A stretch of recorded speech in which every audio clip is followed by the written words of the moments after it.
Hello guys. आज की class में हम लोग कैश फ्लो स्टेटमेंट के न्यूमेरिकल्स लर्न करना शुरू करेंगे। यानी कैश फ्लो स्टेटमेंट कैसे बनाना है हम लोगों को ये स्टेप बाय स्टेप हम लोग सीखेंगे प्रैक्टिकली। यानी जो हमें न्यूमेरिकल क्वेश्चंस आएगा वो किस तरीके से सॉल्व करना होगा। अभी हमने लास्ट क्लास में समझा था कि अगर हमको कैश फ्लो स्टेटमेंट बनाना है बेसिकली, तो कैश फ्लो स्टेटमेंट 3 सेक्शंस में डिवाइड होता है।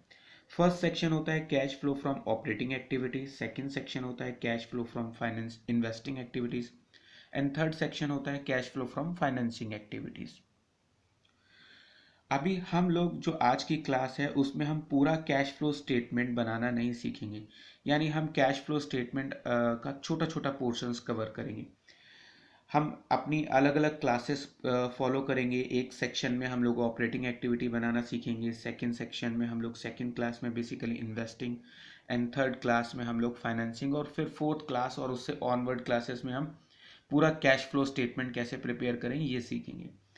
तो आज की क्लास में बेसिकली हम लोग cash flow from investing activity सीखने वाले हैं। जैसे हमने लास्ट क्लास में समझा था कि अगर हमको cash flow from investing activity बनाना है तो बेसिकली जो cash flow from investing activity होता है उसमें केवल फिक्स्ड एसेट्स आती हैं। आप जानते हैं फिक्स्ड एसेट्स दो तरह की होती हैं, टेंजेबल फिक्स्ड एसेट्स और इनटेंजेबल फिक्स्ड एसेट्स होती हैं। तो हम लोग आज की जो सेक्शन है हमारा, जो हमारा आज का स्पेशल वीडियो है, बेसिकली आज की वीडियो में हम cash flow from investing activities को कवर अप करेंगे। जो cash flow from investing activity होता है उसमें फिक्स्ड एसेट्स आती हैं। सेल ऑफ फिक्स्ड एसेट से बेसिकली हमारे पास पैसा आएगा। अगर हम फिक्स्ड एसेट सेल कर रहे हैं तो हमारे पास पैसा आएगा, और अगर हम फिक्स्ड एसेट्स परचेज कर रहे हैं तो हमारे पास से पैसा जाएगा। लेकिन इंपॉर्टेंट बात यह है कि हमको कैसे पता चलेगा कि फिक्स्ड एसेट्स का सेल हो रहा है या फिक्स्ड एसेट्स का परचेज हो रहा है। देखिए, हम लोगों ने लास्ट क्लास में भी समझा था, अगर हमारी फिक्स्ड एसेट्स डिक्रीज हो रही हैं और लार्ज अमाउंट से डिफरेंस आ रहा है, अगर लार्ज अमाउंट से डिक्रीज हो रही है तो ऐसे में हम उसको सेल मानेंगे। और अगर हमारी फिक्स्ड एसेट्स इंक्रीज हो रही हैं तो हम ऐसे में उसको अपनी परचेज मानेंगे। Okay, done. चलिए आइए प्रैक्टिकली इसको सीखने की कोशिश करते हैं कि ये सब चीज़ें कैसे वर्क करती हैं।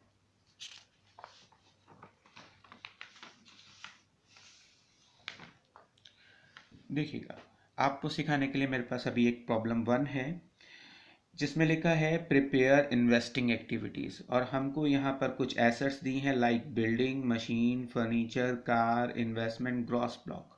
तो ये हमें कुछ फिक्स्ड एसेट्स दी हैं जिनकी हमें 2012 और 2013 की वैल्यूज़ गिवन है, और हमें इसका रिमार्क और अमाउंट लिखेंगे। अभी अगर इन्वेस्टिंग एक्टिविटी का हमें क्वेश्चन करने के लिए आए तो हम किस तरीके से क्वेश्चन सॉल्व करेंगे, यानी अगर हमको इन्वेस्टिंग एक्टिविटी बनाना है तो किस तरीके से बनाएंगे। Okay, done. देखिएगा, बेसिकली क्या है, इन्वेस्टिंग एक्टिविटी में जितनी भी फिक्स्ड एसेट्स होती हैं वो आती हैं हमारे पास। फिक्स्ड एसेट्स अगर हम लोगों की डिक्रीज होती है तो हम उसको सेल एज्यूम करते हैं। यानी फिक्स्ड एसेट्स अगर डिक्रीज हो रही है तो हम सेल मानेंगे। जरूरी नहीं है कि डिक्रीज होने को हमेशा सेल ही मानेंगे। हमको क्वेश्चन को केयरफुली रीड करना होगा, सभी एसेट्स को केयरफुली रीड करना होगा। अगर एसेट्स में बहुत कम वैल्यू से डिफरेंस आ रहा है और बहुत छोटी अमाउंट से वो डिक्रीज हो रही है तो ऐसे में हम उसको डैप एज्यूम करेंगे। और अगर डिफरेंस बहुत ज़्यादा बड़ा है, बहुत ज़्यादा बड़ी अमाउंट से डिक्रीज हो रही है तो ऐसे में हम उसको अपनी सेल सपोज करेंगे। इसी तरीके से अगर हमारी फिक्स्ड एसेट्स इंक्रीज हो रही हैं तो हम उसको अपनी परचेज एज्यूम करेंगे। डन। जरा देखते हैं, आइए। बिल्डिंग, लास्ट ईयर हमारे पास बिल्डिंग 1 लाख रुपए की थी और इस साल के आखिर में हमारे पास बिल्डिंग का बैलेंस 2 लाख रुपए। इट मीन्स हमारी बिल्डिंग की वैल्यू 1 लाख रुपए से इंक्रीज हो रही है। आइदर इस साल में मैंने बिल्डिंग का एक पोर्शन और कंस्ट्रक्ट कराया होगा या कोई नई बिल्डिंग खरीदी होगी जिसकी वजह से मेरी बिल्डिंग की वैल्यू बढ़ रही है। तो बिल्डिंग लास्ट ईयर 1 लाख थी, इस साल हमारी बिल्डिंग 2 लाख हो गई, यानी हमारी एसेट्स की वैल्यू इंक्रीज हो रही है। और अगर हमारी एसेट्स की वैल्यू इंक्रीज हो रही है तो हम उसको क्या एज्यूम करेंगे, परचेज। 1 लाख से बिल्डिंग की वैल्यू 2 लाख हो गई, यानी हमारी एसेट्स इंक्रीज हो रही है। इट मीन्स ये हमारी परचेज है। कितने रुपए से परचेज है, 1 लाख रुपए से। उसके नेक्स्ट आते हैं मशीन। लास्ट ईयर हमारी मशीन की वैल्यू 1 लाख थी जो अब बढ़कर हो गई है 1.5 लाख रुपए। इट मीन्स इस साल हमारी मशीन की वैल्यू कितनी इंक्रीज हुई है, 50,000। और अगर मशीन की वैल्यू इंक्रीज हो रही है इट मीन्स ये हमने परचेज की होगी, और परचेज की होगी तो हमारे पास से पैसा गया होगा, मीन्स ये हमारा आउटफ्लो है। जो हमारा आउटफ्लो है हम उसको ब्रैकेट में शो कर रहे हैं, इट मीन्स ये हमारे पास से पैसा गया होगा। फर्नीचर 40,000 रुपये से 20,000 रुपये हो रहा है, फर्नीचर 20,000 यानी जस्ट 50% से फर्नीचर की वैल्यू कम हो गई है। तो ऐसे में अगर हमारी फर्नीचर की वैल्यू कम हो रही है तो हम उसको अपनी सेल एज्यूम करेंगे, और सेल करने से हमारे पास पैसा आएगा। इसी तरीके से कार है, कार हमारे पास लास्ट ईयर 80,000 की थी, अब कार की वैल्यू हमारे पास 50,000 रुपये बची है, कार की वैल्यू 30,000 रुपये से कम हो रही है। ऐसे में हमारी एसेट्स की वैल्यू कम हो रही है तो हम उसको क्या एज्यूम करेंगे, अपनी सेल, और सेल करने से पैसा आएगा। उसके नेक्स्ट इन्वेस्टमेंट, हमारे पास पहले लास्ट ईयर तक इन्वेस्टमेंट 50,000 रुपये थे, इस साल इन्वेस्टमेंट की वैल्यू बढ़कर 80,000 हो गई है। इट मीन्स इस साल मैंने और कुछ इन्वेस्टमेंट्स किए हैं, इट मीन्स हमारे पास कितना इन्वेस्टमेंट की वैल्यू इंक्रीज हो रहा है, 30,000। इसका मतलब मैंने 30,000 रुपये के नए इन्वेस्टमेंट्स किए हैं या नए इन्वेस्टमेंट्स खरीदे हैं। ग्रॉस ब्लॉक, ग्रॉस ब्लॉक्स क्या होता है, जो नंबर ऑफ मशीन्स होती हैं उनके सम टोटल को हम ग्रॉस ब्लॉक्स भी बोल सकते हैं। तो ग्रॉस ब्लॉक 1,00,000 रुपये था लास्ट ईयर तक, अब हो गया 3,00,000 का। इसका मतलब हमने इस साल में कुछ और नए ग्रॉस ब्लॉक खरीदे, इट मीन्स ये हमारी क्या है, परचेज, और परचेज करने से पैसा आएगा या जाएगा, जाएगा। ओके डन, ये मैंने ब्रैकेट में ले लिया। अब हम इसको फेयरली इन्वेस्टिंग एक्टिविटी में किस तरीके से लिंक किए। देखिए बिल्डिंग की वैल्यू हमारी इंक्रीज हो रही है, इंक्रीज होने का मतलब होता है हमने बिल्डिंग परचेज की होगी, और परचेज करने से पैसा आएगा या जाएगा, जाएगा। ये हमने इसको लेस कर दिया। मशीन की वैल्यू हमारी लास्ट ईयर के कंपैरेटिवली 50,000 से इंक्रीज हो रही है, इसका मतलब मैंने इस साल में 50,000 रुपये का और मशीन खरीदा है, और मशीन खरीदने से पैसा आएगा या जाएगा, जाएगा। Okay done. फर्नीचर की वैल्यू डिक्रीज हो रही है तो हम इसको अपनी क्या मानेंगे, सेल, फर्नीचर की सेल से पैसा आएगा। कार की वैल्यू हमारी डिक्रीज हो रही है, इट मीन्स कार भी हमने सेल की होगी, और सेल करने से पैसा आएगा। इन्वेस्टमेंट, इन्वेस्टमेंट लास्ट ईयर के कंपैरेटिवली इस साल इन्वेस्टमेंट बढ़ गए हैं, इसका मतलब हमने इस साल नए इन्वेस्टमेंट किए हैं, और नए इन्वेस्टमेंट किए हैं, नए शेयर्स या डिवेंचर्स वगैरह खरीदे होंगे, तो इट मीन्स हमारे पास से पैसा जा रहा है। परचेजेस, ग्रॉस ब्लॉक की वैल्यू भी इंक्रीज हो रही है, इसका मतलब इस साल मैंने नए ग्रॉस ब्लॉक्स खरीदे हैं 2,00,000 रुपए के। ये हमारा इनफ्लो है, यानी इतना पैसा हमें एसेट बेचने से मिला है और इतना पैसा हमने नई एसेट्स खरीदने में इन्वेस्ट किया है। तो इट मीन्स हम देखते हैं कि ओवरऑल हमारा पैसा इनफ्लो हुआ फिक्स्ड एसेट्स में या आउटफ्लो हुआ। 2,00,000 रुपीज़, 3,00,000, 3,50,000, 3,80,000, 3,80,000 में से मैं 50,000 रुपीज़ माइनस कर देता हूँ, तो 3,30,000 रुपीज़ मेरा नेट आउटफ्लो है। तो मैं अपने आंसर को लिखूंगा कैश फ्लो या cash uses from investing activity. तो ये basically cash uses from investing activity है, यानी मेरा कैश इन्वेस्टिंग एक्टिविटी में कितना यूज हुआ है, 3,30,000 रुपये का।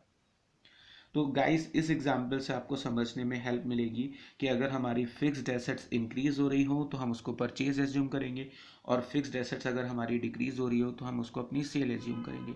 बस केयरफुली ध्यान रखने वाली बात यह है कि अगर किसी भी फिक्स्ड एसेट्स की वैल्यू बहुत कम अमाउंट से डिक्रीज हो रही है, कम से मेरा मतलब होता है अगर वो अपनी इनिशियल वैल्यू का 10 या 15% से रिड्यूस हो रही है, जैसे ये 40,000 है, अगर इसका 10% निकाला जाए 4,000, या इसका 15% निकाला जाए तो आएगा 6,000। अगर ये 4 या 6,000 के अराउंड डिक्रीज हो रही है तो ऐसे में मैं इसको डेप्रिसिएशन मानूंगा, लेकिन अगर ये बहुत बड़े अमाउंट से डिफरेंस से डिक्रीज हो रही है तो ऐसे में मैं इसको अपनी सेल एज्यूम करूंगा।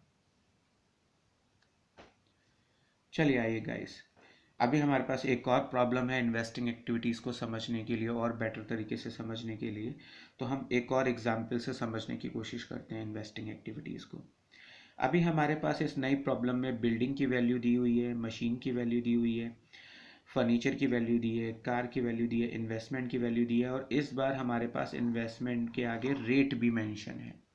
ओके डन, देखते हैं हम इस रेट का क्या करेंगे। और ग्रॉस ब्लॉक गिवन है, हमको मशीन के बारे में एडजस्टमेंट दिया है कि मशीन पे हमने इतना डैप लगाया और इतना डैप हम लोगों ने ड्यूरिंग द ईयर फर्नीचर पे लगाया। Okay done. ये मैंने मशीन के आगे स्टार बना लिया है और ये मैंने फर्नीचर के आगे स्टार बना लिया है। यानी जिन चीज़ों के बारे में एडजस्टमेंट है हम बेसिकली उसका अकाउंट प्रिपेयर करेंगे और उसका अकाउंट प्रिपेयर करके देखेंगे कि क्या कोई मिसिंग वैल्यूज़ तो नहीं है, उनको फाइंड आउट करने की कोशिश करेंगे। Okay done. देखिएगा बिल्डिंग की वैल्यू 2 लाख से 1 लाख हो रही है। लास्ट ईयर मेरे पास 2 लाख की बिल्डिंग थी जो कि अब 1 लाख रुपए की रह गई, यानी कि बिल्डिंग की वैल्यू कम हो रही है। इट मीन्स ये डिक्रीज हो रही है और डिक्रीज होती है तो हम इसे अपना क्या एज्यूम करेंगे, सेल। और सेल करने से क्या होगा, पैसा आएगा या जाएगा, आएगा। तो बेसिकली ये क्या है, हमारा इनफ्लो। अभी हमारे पास मशीन है, मशीन के बारे में हमारी एडजस्टमेंट है। अगर किसी भी एसेट्स के बारे में आपके पास एडजस्टमेंट आती है तो हम बेसिकली उसका अकाउंट प्रिपेयर करेंगे। अकाउंट कैसे प्रिपेयर करेंगे, अकाउंट प्रिपेयर करना बहुत सिंपल सा है। मशीन अकाउंट प्रिपेयर करने जा रहे हैं हम लोग। ये मैंने मशीन अकाउंट बना लिया। टू साइड में लिखेंगे हम लोग बैलेंस ब्रॉट डाउन। हमारे पास मशीन का ओपनिंग बैलेंस कितना था, 1,80,000 रुपीज़। मशीन का क्लोजिंग बैलेंस लिख लेते हैं। बाई साइड में मशीन का बैलेंस कैरी डाउन है 1,50,000 रुपीज़। और ड्यूरिंग द ईयर हमने मशीन पे कितना डेप्रिसिएशन लगाया है, 50,000। अब मशीन अकाउंट बनाते कैसे हैं, देखिए अगर आप मशीन खरीद रहे हैं तो मशीन खरीदेंगे तो आप एंट्री बनाएंगे machine account debit to cash. और ऐसे में कैश क्रेडिट है तो मशीन अकाउंट में किस साइड पोस्ट होगा, टू साइड में, यानी डेबिट साइड में पोस्ट होगा। तो अगर हम कोई भी एसेट्स खरीदते हैं तो अगर हमने एसेट्स खरीदी है तो हम उसको टू साइड में लिखेंगे। और अगर हमने कोई एसेट सेल की है, अगर हमने कोई एसेट्स बाय की है यानी बाय की है, और अगर हमने कोई एसेट सेल की है तो वो हम लोग बेसिकली बाई साइड में लिखेंगे। यानी एसेट्स का डिक्रीज होना, एसेट्स का डिक्रीज होना यानी जिन भी रीज़न से एसेट डिक्रीज हुई है वो हम बाई में शो करते हैं, और अगर किसी रीज़न से एसेट्स इंक्रीज हो रही है तो हम उसको टू में शो करते हैं। अगर हमारी एसेट्स इंक्रीज होती हैं तो ये हमारे बिजनेस के लिए बेनिफिशियल है, और अगर हमारी एसेट डिक्रीज होती हैं तो ये हमारे बिजनेस पॉइंट ऑफ व्यू से हमारा लॉस है। तो अगर आपकी एसेट्स इंक्रीज हो रही हैं तो टू में लिखेंगे और एसेट डिक्रीज हो रही हैं तो बाई में लिखेंगे। हमने ड्यूरिंग द ईयर मशीन पे कितना डेप लगाया है, 50,000। और डेप्रिसिएशन लगाने से हमारी एसेट्स की वैल्यू इंक्रीज होगी या डिक्रीज होगी, डिक्रीज होगी। इट मीन्स ये हमारा लॉस है, बिजनेस का लॉस है। तो हम डेप्रिसिएशन को यहाँ मेंशन कर देते हैं, कितने रुपए का डेप लगा, 50,000। इसके अलावा कोई और ट्रांजैक्शन नहीं है तो मैं मशीन अकाउंट का टोटल करके बैलेंस कैलकुलेट कर लेता हूँ कि क्या कोई डिफरेंस तो नहीं है। बाई साइड का सम है 2 लाख रुपए जबकि टू साइड का सम है 1,80,000 रुपये। अगर ऐसी सिचुएशन क्रिएट होती है कि बाई साइड का सम बड़ा हो और टू साइड का सम छोटा हो तो ऐसे में हम इस डिफरेंस को अपनी परचेज एज्यूम करते हैं। 1,80,000 की एसेट्स थी, 50,000 का डेप लगाने के बाद उनका बैलेंस होना चाहिए था 1,30,000, बट हमारा बैलेंस कैरी डाउन, इसका मतलब 1,50,000 आ रहा है। इसका मतलब इस साल में मैंने कुछ और एसेट्स खरीदी होंगी जो कि 20,000 रुपये की।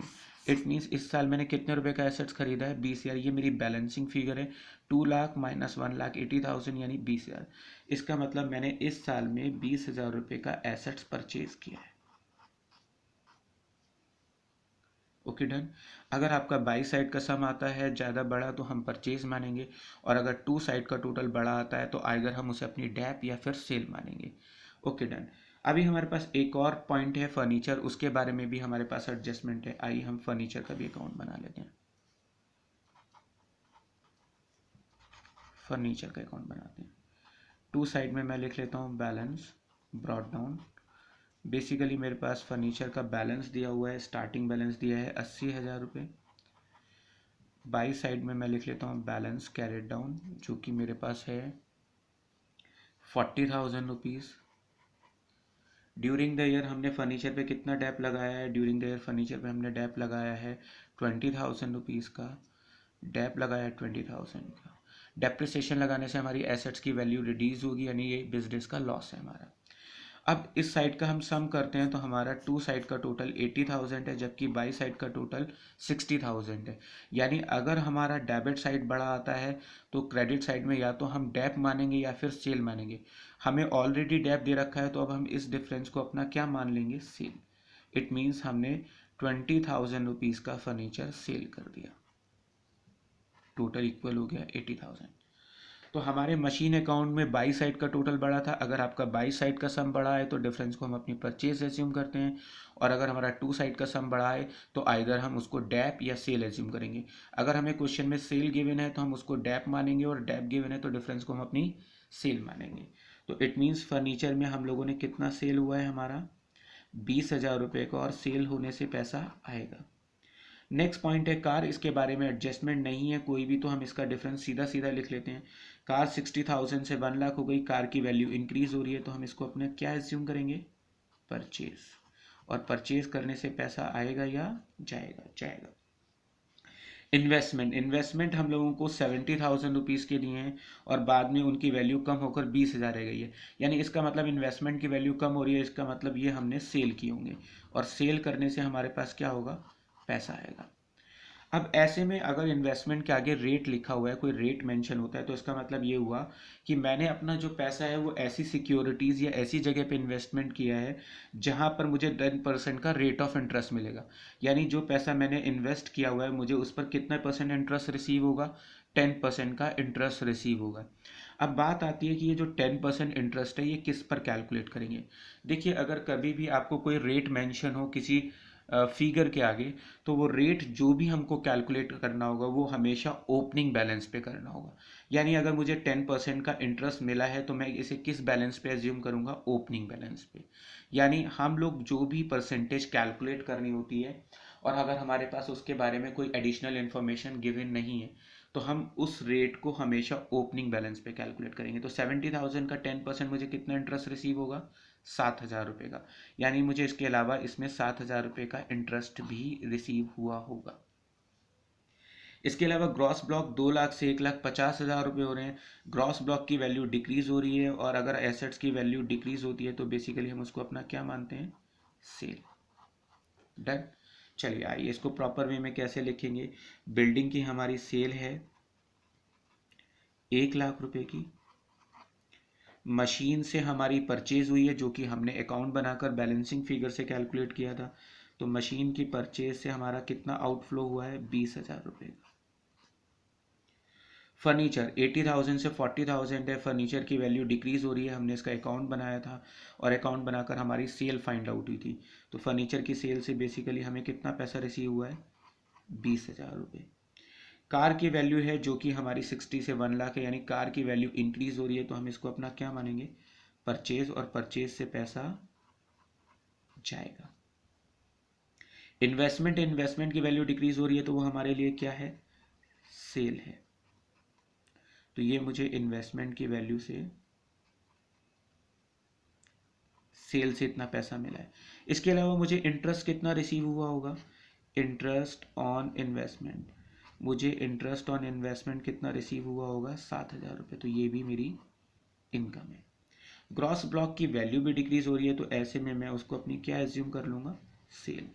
ग्रॉस ब्लॉक की वैल्यू कितने रुपए से डिक्रीज हो रही है, 50,000 रुपये से, तो ये क्या है, मेरी सेल। तो फाइनली आइए अब हम अपना आंसर कैलकुलेट कर लेते हैं। 1,20,000, 1,70,000, 2,20,000, 2,27,000। 2,27,000 में से 20 माइनस करते हैं तो 2,07,000, और 40 माइनस करते हैं तो 1,67,000। ये 1,67,000 हमारा बेसिकली इनफ्लो है। तो हम यहाँ पे लिख सकते हैं, चाहे तो फ्लो की जगह हम वर्ड भी यूज कर सकते हैं, cash inflow, inflow from investing activities. अगर हमारा माइनस बैलेंस आता है तो हम वर्ड यूज करेंगे आउटफ्लो, और अगर हमारा पॉजिटिव बैलेंस आता है तो हम वर्ड यूज करेंगे इनफ्लो फ्रॉम एक्टिविटीज।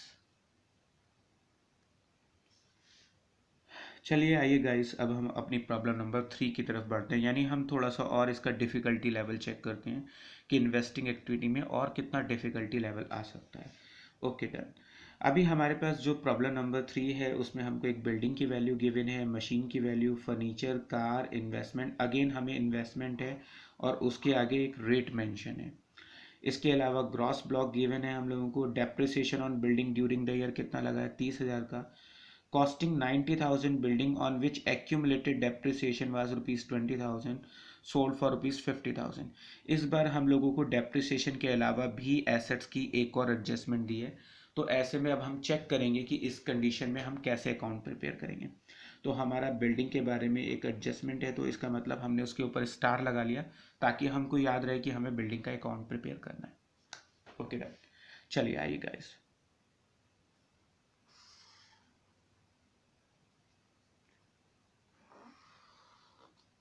ये हम बिल्डिंग का अकाउंट बनाने जा रहे हैं। बिल्डिंग का अकाउंट बना लेते हैं। जैसा कि लास्ट में हमने समझा था कि अगर हमारी एसेट्स इंक्रीज होती हैं तो हम टू साइड में लिखेंगे, और अगर हमारी एसेट्स की वैल्यू डिक्रीज होती है तो हम बाई साइड में लिखेंगे। हमारी एसेट्स की वैल्यू इंक्रीज होती है हमारी परचेज करने से, और हमारी एसेट्स की वैल्यू डिक्रीज होती है आइदर डेप्रिसिएशन या सेल करने से। तो सबसे पहले हम टू साइड में लिखेंगे बैलेंस ब्रॉट डाउन। हमारे पास बिल्डिंग का ओपनिंग बैलेंस कितना गिवन है, 1,00,000 रुपये। इसके अलावा हमारे पास बिल्डिंग का क्लोजिंग बैलेंस गिवन है, बाई साइड में हम बैलेंस कैरिड डाउन लिख लेते हैं। ये बात तो आप बहुत अच्छे से जानते होंगे कि जितनी भी एसेट्स होती हैं वो ऑलवेज अपना डेबिट बैलेंस कैरी करती हैं। तो 2,00,000 रुपये ये मेरे पास इसका क्लोजिंग बैलेंस हो गया। बिल्डिंग पे डेप्रिसिएशन हम लोगों ने कितना चार्ज किया, depreciation on building during the year. Basically ये ड्यूरिंग द ईयर डेप्रिसिएशन जो हमने लगाया है वो दिया हुआ है। तो बिल्डिंग पे हमने डेप कितना लगाया, 30,000 रुपीज़ का। अब इसके अलावा हमारे पास एक एडजस्टमेंट और है, costing 90,000 building. Costing 90,000 building on which accumulated depreciation. Accumulated depreciation का क्या मतलब होता है, एक्यूमुलेटेड डेप्रिसिएशन का मतलब होता है टोटल डेप। क्या मतलब हुआ, टोटल डेप। ये वो डेप होता है जो मैंने एसेट्स खरीदने से लेकर बेचने तक कुल डेप जो उस पर लगाया है उसको बेसिकली एक्यूमुलेटेड डेप कहते हैं। फॉर एग्जाम्पल मान लीजिए ये बिल्डिंग जो मैंने बेची है ये मैंने 3 साल पहले खरीदी थी 90,000 रुपये की, और इन 3 सालों पर मैं इस बिल्डिंग पर कुल कितना डेप लगा चुका हूँ, 20,000। तो जब भी एक्यूमुलेटेड डेप लिखा होगा तो आपको सीधा सीधा एक मतलब समझना है कि ये वो डेप है जो एसेट्स को खरीदने से लेकर एसेट्स को बेचने तक के बीच के पीरियड का टोटल डेप है। ये वो डेप नहीं है जो हमने एसेट्स पे इस साल लगाया है। डेप दो तरह का होता है, एक जो डेप होता है ड्यूरिंग द ईयर, यानी इस साल जो आपने एसेट्स को यूज किया उस पर जितना डेप लगा। दूसरा डेप बेसिकली वो होता है जो आपने प्रीवियस ईयर्स में लगाया था। अब ये एसेट्स मैंने 3 साल पहले खरीदी थी 90,000 रुपये की, यानी जब मैंने इसे खरीदा था तब इसकी कीमत 90,000 रुपये थी, और इन 3 सालों में मैं इस एसेट्स पे कुल कितना डेप लगा चुका हूँ, जिसे कि मैं बेसिकली एक्यूमुलेटेड डेप कह रहा हूँ। तो इस एसेट्स पर मैं लास्ट 3 ईयर्स में कितना डेप लगा चुका हूँ। लास्ट 3 ईयर्स में मैं इस पर कुल डेप लगा चुका हूँ 20,000 रुपये।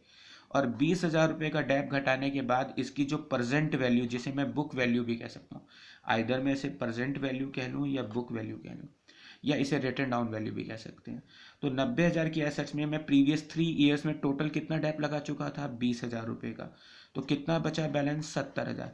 और 70,000 की एसेट्स को मैंने कितने रुपए में सोल्ड कर दिया, 50,000 रुपीज़ में। तो इट मीन्स मुझे कितना लॉस हुआ, 20,000 रुपीज़ ये मेरा लॉस हो गया।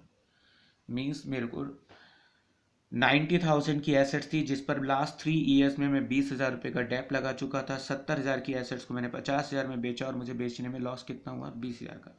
तो अगर मैं एसेट्स बेचूंगा तो हमारे बिजनेस की वैल्यू या हमारी एसेट्स इंक्रीज हो रही हैं या डिक्रीज हो रही हैं, डिक्रीज हो रही है। तो ऐसे में मैं इसे किस साइड शो करूंगा, बाई साइड में। तो इट मीन्स मैंने कितने रुपए का सेल किया है, सेल किया है मैंने 50,000 रुपये का। सेल करने से कैश आएगा, और मुझे बेसिकली कितना लॉस हो रहा है एसेट्स को सेल करने पे, जिसे मैं P&L के नाम से शो करूंगा, 20,000 रुपये का लॉस हो रहा है। अब हम डिफरेंस कैलकुलेट करेंगे, देखेंगे कि टू और बाई साइड में कौन सा टोटल बड़ा है। 2,00,000 रुपीज़, 2,50,000 और 50 ऐड करेंगे तो 3,00,000।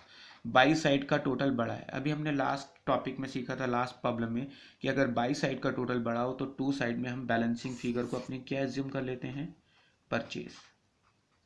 तो यानी 3,00,000 रुपये में से अगर मैं 1,00,000 रुपये घटाऊं तो इसका मतलब इस साल में मैंने कितना परचेजेस किया है, 2,00,000 रुपीज़ का। तो ये हमारा अकाउंट था। यानी अगर किसी भी एसेट्स की एडजस्टमेंट आए तो आपको एक बात सीधा सीधा समझ लेनी है कि आपको उसका अकाउंट प्रिपेयर करना होगा। अकाउंट प्रिपेयर मैंने कैसे किया है, सबसे पहले मैंने एसेट्स का ओपनिंग बैलेंस 2 साइड में लिखा, देन क्लोजिंग बैलेंस लिखा, एसेट्स पे ड्यूरिंग द ईयर कितना डेप लिखा है 30,000। आपको हमेशा ये बात याद रखनी है, जब भी आप एसेट्स का अकाउंट बनाएंगे तो ऑलवेज करंट ईयर का डेप लिखेंगे इसके अंदर। तो कितना डेप लगाया हम लोगों ने, 30,000 रुपये का। 90,000 रुपये की हमारी एक एसेट्स थी जिस पर ऑलरेडी 20,000 रुपये का डेप पिछले सालों में लग चुका था। उसको घटाने के बाद इसकी प्रेजेंट वैल्यू 70,000 थी जिसे मैंने 50,000 में बेचा और मुझे फाइनली कितना लॉस हुआ है, 20,000 रुपये का। Done guys. तो ये मैंने सेल की, ये मेरा लॉस है, ये मेरा डेप्रिसिएशन है। बाई साइड का टोटल बड़ा आ रहा है तो टू साइड को बराबर करने के लिए हमने बैलेंसिंग चीज़ को क्या मान लिया, परचेज। तो बेसिकली हम लोगों ने यहाँ पे हमारी इससे बिल्डिंग से क्या फाइंड आउट हुई है, परचेज भी और सेल भी। तो मैं सेल और परचेज दोनों लिख लेता हूँ कि मेरे पास सेल भी है और परचेज भी। सेल मेरी 50,000 रुपीज़ की है और परचेज मेरी 2 लाख रुपीज़ की है बिल्डिंग की। ये मैंने ब्रैकेट लगा लिया। मशीन के बारे में कोई एडजस्टमेंट नहीं है, इंक्रीज हो रही है और आप जानते हैं अगर एसेट्स इंक्रीज होती है तो हम उसको अपना क्या एज्यूम करते हैं, परचेज। परचेज से पैसा जाएगा। फर्नीचर की वैल्यू डिक्रीज हो रही है, इट मीन्स डिक्रीज हो रही है, तो हम इसको क्या एज्यूम करेंगे, अपनी सेल। कितना रुपया, 20,000 रुपीज़। इसके बाद हम लोगों के पास आता है कार। कार की वैल्यू भी डिक्रीज हो रही है तो हम इसको अपनी क्या एज्यूम कर लेंगे, सेल। इन्वेस्टमेंट की वैल्यू इंक्रीज हो रही है तो बेसिकली हम इसको अपनी क्या एज्यूम करेंगे, परचेज। और आप जानते हैं 30,000 से इंक्रीज हो रही है तो ये मेरी परचेज हो गई। अब इसका मतलब होता है मुझे इन्वेस्टमेंट पे 10% का इंटरेस्ट मिलेगा। क्या मुझे कोई एडिशनल इन्फॉर्मेशन गिवन है, नहीं, कोई एडिशनल इन्फॉर्मेशन गिवन नहीं है। इट मीन्स मेरे को ये जो इंटरेस्ट है वो किस पर कैलकुलेट करना होगा, ओपनिंग बैलेंस पे। तो इसके अलावा मुझे ओपनिंग बैलेंस पे कितना इंटरेस्ट रिसीव होगा, 5,000 का। ये मुझे इस पर इंटरेस्ट रिसीव होगा। ग्रॉस ब्लॉक की वैल्यू इंक्रीज हो रही है तो हम बेसिकली इसको अपनी क्या एज्यूम करेंगे, परचेज। ओके डन, ये हमारा कैलकुलेशन कंप्लीट हो गया है। आइए इसकी पोस्टिंग करते हैं। बिल्डिंग से हम लोगों की कितनी सेल हुई है, 50,000 रुपये। ये हमारा डिटेल है और ये हमारा आउटर कॉलम है जहां हम अपना इन्वेस्टिंग का आंसर लिखते हैं। सेकेंड, हम लोगों ने बिल्डिंग की परचेज, बिल्डिंग की परचेज से हमारा 2 लाख रुपया गया है। उसके बाद मशीन, मशीन की परचेज से हमारा आउटफ्लो हुआ है कितना, 50,000 रुपीज़ का। इसके अलावा हम लोगों के पास फर्नीचर की सेल से पैसे का इनफ्लो हो रहा है, 20,000 रुपीज़। उसके नेक्स्ट कार, कार भी डिक्रीज हो रही है तो हम उसके अपनी सेल एज्यूम कर लेते हैं कितना, 30,000 रुपीज़। उसके नेक्स्ट इन्वेस्टमेंट, इन्वेस्टमेंट इंक्रीज हो रहे हैं तो हम उसको क्या एज्यूम करेंगे, परचेज, 30,000। परचेज करने के अलावा मुझे इंटरेस्ट ऑन इन्वेस्टमेंट भी रिसीव हुआ है तो मैं यहाँ लिख लेता हूँ इंटरेस्ट ऑन इन्वेस्टमेंट। मुझे इन्वेस्टमेंट पे कितना इंटरेस्ट रिसीव हुआ है, 5,000। इसके अलावा ग्रॉस ब्लॉक में मेरी परचेज है, ग्रॉस ब्लॉक में मेरा कितना परचेज है, 2 लाख रुपीज़ का। ओके, अब देखें तो हम लोगों को मोटा मोटा दिखाई दे रहा है कि हमारा आउटफ्लो ज़्यादा है, इनफ्लो कम है।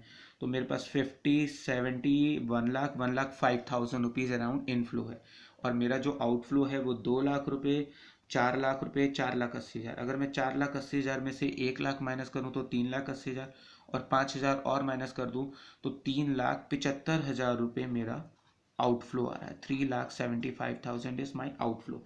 तो मैं यहाँ पर लिख देता हूँ cash outflow from investing activity.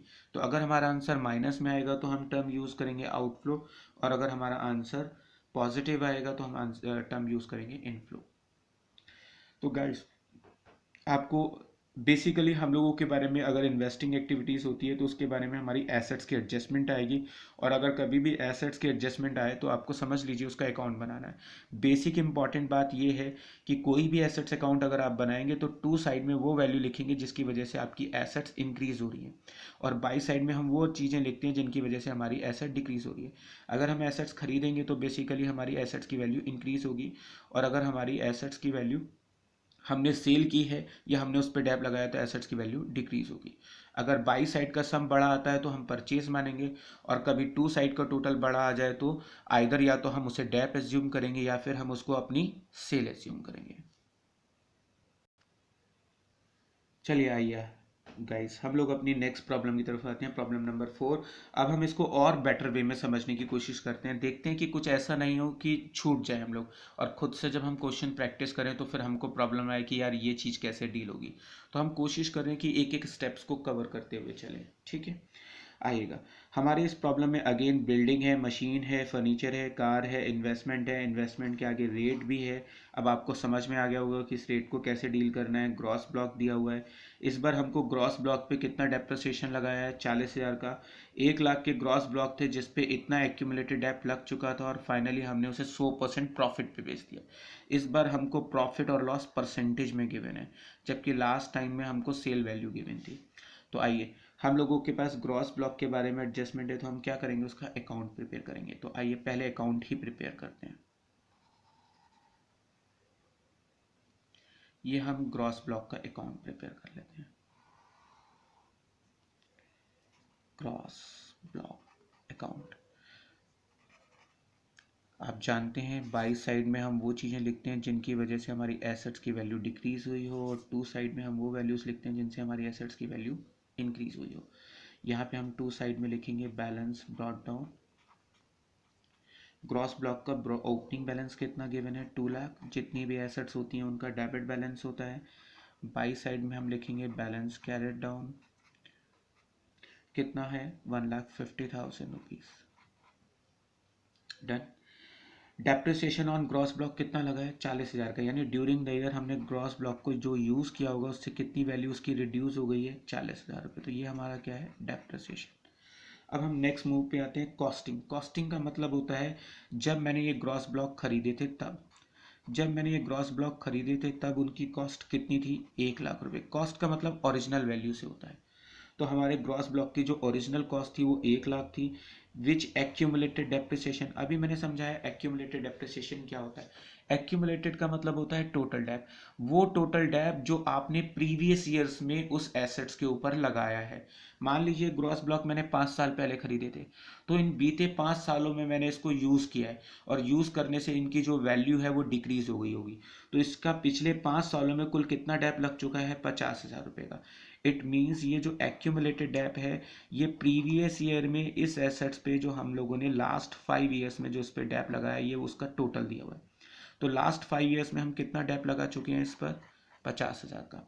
50,000 का डेप घटाने के बाद जो इसकी बुक वैल्यू है वो कितनी है, 50,000। हम इसे बुक वैल्यू या प्रेजेंट वैल्यू कुछ भी बोल सकते हैं। ये जो 50,000 रुपये की बुक वैल्यू है, बेसिकली इस एसेट्स को हमने 100% प्रॉफिट पे बेचा है। यहाँ पे 100% की जगह 40%, 30%, 20% कुछ भी लिखा हुआ आ सकता है, कोई भी परसेंटेज लिखी हुई आ सकती है। तो हमें ये जो परसेंटेज है ऑलवेज बुक वैल्यू पे कैलकुलेट करनी होगी। तो मैंने इसे कितने परसेंट प्रॉफिट पे बेच दिया, 100% प्रॉफिट पे। तो मैं इसका 100% प्रॉफिट कैलकुलेट कर लेता हूँ। अगर मैं 50,000 का 100% निकालूँ तो कितना निकलेगा, 50,000। अगर वो कहे 200%, तो 50,000 का 200% कितना होता है, 1 लाख। इसका मतलब मैंने 50,000 की चीज़ 50,000 प्रॉफिट जोड़कर बेची, तो मैंने इट मीन्स कितने रुपए की सेल की, 1 लाख रुपए की। तो ये मेरी एसेट्स की सेल हो गई। 1 लाख की एसेट्स थी, 50,000 का ऑलरेडी डैप लग चुका था प्रीवियस ईयर्स में। 50,000 की चीज़ को हमने 100% प्रॉफिट पे कितने में सेल किया, 1 लाख रुपए में। Okay done. अब हम इसको पोस्टिंग कैसे करेंगे, ये मैंने यहाँ पे बाई साइड में लिख दिया, एसेट्स की सेल। मेरी एसेट्स की सेल कितने रुपए में हुई है, 1 लाख। और इस बार एसेट्स की सेल से मुझे क्या हुआ है, फ़ायदा, और फ़ायदा होने से हमारी एसेट्स की वैल्यू एक तरीके से इंक्रीज़ हो रही है। तो मैं यहाँ पे P&L करके लिख देता हूँ प्रॉफिट। देखिए, अगर आपको लॉस होता है तो लॉस होने से आपकी एसेट्स की वैल्यू डिक्रीज़ होगी, और अगर आपको फ़ायदा होता है तो फ़ायदा होने से आपकी एसेट्स की वैल्यू इंक्रीज़ होगी। Done guys. अब मैं देख लेता हूँ टू साइड और बाई साइड में किस साइड का टोटल बढ़ा है। इस साइड का सम है 1 लाख, 1,50,000, 2,50,000, 2,90,000। अगेन बाई साइड का टोटल बढ़ा है और टू साइड का टोटल है 2,50,000। तो बाई साइड में से अगर मैं टू साइड की डिजिट घटा दूं तो balancing figure will be purchase. ये हम लोगों का 40,000 रुपीज़ परचेज हो गया। Done guys. तो ये अगर बाई साइड का सम बड़ा हो तो परचेज, टू साइड का सम बड़ा हो तो आइदर या तो डैप या फिर सेल। Done guys. चलिए आइए अब हम देख लेते हैं कि इसकी पोस्टिंग कैसे करनी है हम लोगों को बेसिकली। चलिए शुरू करते हैं। बिल्डिंग की वैल्यू डिक्रीज हो रही है तो बेसिकली एसेट डिक्रीज होती है, तो हम उसको अपनी क्या मानते हैं, सेल। गुड। मशीन की वैल्यू डिक्रीज हो रही है हम लोगों की, तो मशीन की वैल्यू डिक्रीज़ हो रही है, तो बेसिकली मैं उसको सेल या डेप मान सकता हूँ। फिलहाल मैं उसको सेल ही एज्यूम कर रहा हूँ। कितना सेल हुआ है हम लोगों का? 30,000 रुपीज़ का। इसके अलावा फर्नीचर की वैल्यू भी डिक्रीज़ हो रही है, तो मैं उसको अपनी सेल एज्यूम कर लेता हूँ 40,000 रुपीज़। उसके नेक्स्ट कार की वैल्यू इंक्रीज़ हो रही है और एसेट्स की वैल्यू इंक्रीज़ होती है, तो हम उसको क्या एज्यूम करते हैं? परचेज, और परचेज से क्या होगा? पैसा जाएगा। इन्वेस्टमेंट की वैल्यू डिक्रीज़ हो रही है, तो मैं उसको अपनी सेल एज्यूम कर लेता हूँ। कितना? 50,000। और अब मैं जानता हूँ कि मुझे इंटरेस्ट ओपनिंग बैलेंस पे निकालना है, तो मुझे 7,000 रुपये का इंटरेस्ट भी रिसीव होगा। इसके अलावा मेरे पास ग्रॉस ब्लॉक है, इसमें मेरी परचेज भी निकली है और मेरी सेल भी निकली है, तो मैं यहाँ पे लिख लेता हूँ सेल एंड परचेज। मेरे पास जो सेल है वो 1,00,000 रुपीज़ का है और जो मेरे पास परचेज है वो 40,000 का है। परचेज से पैसा जाएगा। आइए अब मैं इसको फेयर कर लेता हूँ। बिल्डिंग से मेरी सेल हुई है, कितने रुपए का बिल्डिंग सेल हुआ है? 1,00,000 रुपए का। इसके अलावा इस बार मशीन से भी सेल हुआ है मुझको 30,000 रुपये का। फर्नीचर से भी मुझको सेल हुआ है 40,000 रुपये का। इसके अलावा कार में मेरी परचेजेस है 40,000 रुपये की। इसके नेक्स्ट इन्वेस्टमेंट पे भी मेरी सेल है जो कि 50,000 रुपये है। इसके अलावा मुझे इंटरेस्ट रिसीव हुआ है, तो मैं यहाँ लिख देता हूँ इंटरेस्ट ऑन इन्वेस्टमेंट, जो कि 7,000 रुपये मुझे मिला है। ये 7,000 रुपये थोड़ा आप याद रखिएगा टोटल करते समय। ग्रॉस ब्लॉक जो कि मेरे पास सेल और परचेज है। अब मेरे पास सेल में जगह कम पड़ रही है, तो मैं फ़िलहाल यहाँ लिख देता हूँ ग्रॉस ब्लॉक की सेल। तो ग्रॉस ब्लॉक की सेल से मुझको 1,00,000 रुपया मिला है और ग्रॉस ब्लॉक की परचेज में मेरे पास से पैसा 40,000 रुपीज़ गया है। अब देखते हैं, अगर हमारा इनफ्लो ज़्यादा है इस क्वेश्चन में और आउटफ्लो कम है, तो मैं इसका सम कर लेता हूँ। 1,00,000, 2,00,000, 2,70,000, 3,20,000, 3,27,000। 3,27,000 में से मैं इनको माइनस कर देता हूँ 80,000 को। 3,27,000 में से मैं अगर माइनस करता हूँ 80,000, तो मेरे पास बचेगा 12 में से 8 जाएंगे 4, 2,47,000। और ये मेरा पॉजिटिव बैलेंस है, तो मैं इसको बोलूँगा इनफ्लो। Done guys. तो होप कि आपको इन्वेस्टिंग एक्टिविटीज़ में जितना भी इम्पोर्टेंट कंसेप्ट होता है वो मैंने आपके साथ शेयर कर लिया है, डिस्कस कर लिया है। और मुझे लगता है इस वीडियो से आपको इन्वेस्टिंग एक्टिविटी ऑलमोस्ट बनाना आ जाएगा और बहुत अच्छे से आप प्रैक्टिस करेंगे तो आप कर भी पाएंगे सारे क्वेश्चंस। तो अभी के लिए, आज के लिए ये इस क्लास में हम इतना ही कवर करते हैं। नेक्स्ट क्लास में किसी नए टॉपिक के साथ मिलेंगे। Done guys, okay.